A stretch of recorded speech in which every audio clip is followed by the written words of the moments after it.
夜不闭户对我们来说几乎不可能。但有这么个国家，面积不大，却是世界上最透明的国家。别说关门了，他们造的房子连墙壁都没有，全都敞开。想在房子里做点爱做的事情，都会被外面的人一览无余。而且当地人呢还不怎么穿衣服，随便在身上围块布就能出门。这究竟是怎么一回事？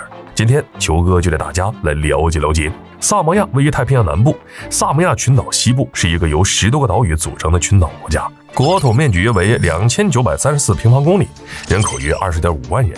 萨摩亚这个名字呢是一个法国人给取的，当时看到萨摩亚人擅长造独木舟在海上灵活行驶，于是就叫这个地方为萨摩亚，意思就是航海者群岛。二战时期，萨摩亚被一分为二，东萨摩亚成了美属殖民地，而西萨摩亚则被德国占领。等战争结束，又到了新西兰手里，直到1962年才成功独立。而作为一个岛国，萨摩亚自然也面临着资源少的问题。虽然全国近77%的人都是农业人口，但因为缺少土地，再加上抗灾能力太弱，但凡出点什么飓风之类的灾害，就很容易造成巨大损失。所以萨摩亚的农业一直发展不起来，经济发展缓慢，还被联合国列为发展最慢的国家之一。不过人均 GDP 依旧有4000多美元，在2014年还顺利的从最不发达国家毕业。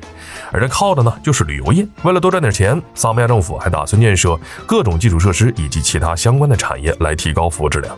当然，要是你来这儿旅游的话，就会发现这里的房子怎么没墙啊？2022年北京冬奥会，别国代表呢穿的一丝不苟参加开幕式，反倒是美属萨摩亚穿个草裙打个赤膊，就这么水灵灵的上场了。你以为是不尊重人，实际上这就是人家的特色穿搭。虽然美属萨摩亚和萨摩亚是两个不同的地方，但是在一些习俗上基本上都相同。所以在萨摩亚的街头，你也能看到，不管男女老少，很多人呢压根儿就不穿衣服，随意在身上围块布就这么出门了。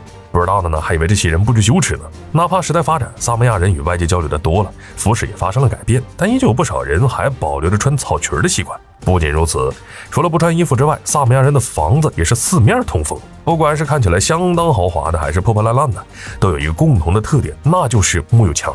整个房子呢，就是几根木头支撑，然后再盖个顶，也不修墙，顶多在四周挂个草帘子。说简单点，他们的房子就相当于咱们这儿的凉亭。谁要是住在里面呢，但凡做点什么双人运动，别说隔音了，完全就是现场直播，保准看得一清二楚，可以说是一点隐私都没有啊。屋子里也没有床，平时睡觉呢就在里面铺个草席就行。这种情况对很多人来说是无法接受的，一是没隐私，第二是很不安全。毕竟现在夜不闭户对很多国家而言呢都难以实现，更别说这种毫不设防的生活方式了。所以萨摩亚才会被称为世界上最透明的国家。奇怪的是，萨摩亚为啥会这么透明？难道是他们修不起有墙的房子吗？不仅不爱穿衣服，就连房子都独爱四面透风的。萨摩亚的习俗为啥会这么奇葩？如果看到一个萨摩亚人参加什么庆典就穿一个草裙，别以为他不重视，事实上他反而相当重视，因为这个草裙呢就是他们最传统的服饰。毕竟在历史上，萨摩亚人对于衣服的概念就是围在身上的布，哪怕这块布还是有树皮做成的。另外，萨摩亚人不是不穿衣服，而是穿不了，因为他们这儿呢实在是太热了，又位于热带，又靠近赤道，还是热带海洋性气候。虽然全年温暖宜人，但平均气温呢还是在28度，这温度可不低。穿衣服呢明显是没必要的，在身上围块布遮挡隐私部位就行了。同样的，四面通风的房子也是这个道理，因为没有墙壁的阻挡，海风一吹，整个屋子都会变得很凉快。所以这种房子其实是非常适合当地的气候的。有人就问，要是刮风下雨了怎么办？很简单，他们有草帘可以挡雨。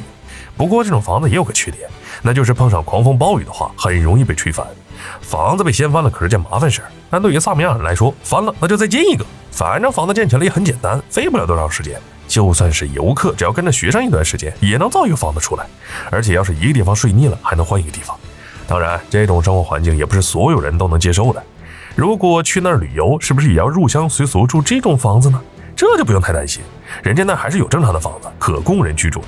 好了，本期视频到这儿就结束了，麻烦各位看官用你发财的小手给来点赞关注呗，咱们下期再见。